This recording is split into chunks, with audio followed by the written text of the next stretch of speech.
টান দিবে আমার দাদা। হ্যাঁ, আজকে কত তোমার টান কাকা? আজকে 18। আজকে 18 তোমার টান। আমার দাদা দিবি, দেখা যাক কার নাম হইছে। আর যার উঠবি সে খুশি হবে, যার উঠবি সে হলো গাইলি দিন।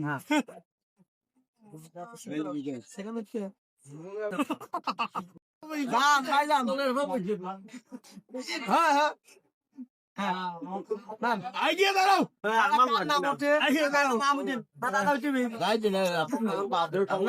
আমার কাকা মুরব্বী মানুষ। বুদিও বুদিও বুদিও দাদা কাকা কার নাম উঠে? এইবার কোন ভাগ্যবান টেস্ট দেখা যাক, দেখা যাক, দেখা যাক। পাগল আমরা আমার কথা, আমার কথা আমি দেখছি দাম থাকে। বাবলু পাল আমার কথার দাম থাকে, আমি দেখছি। বাবলু পাল পাবি পালি পাইতে। হ্যাঁ, আজকে টান দিয়ে পেয়ে গেলাম বাবলু পাল। দেখা যাক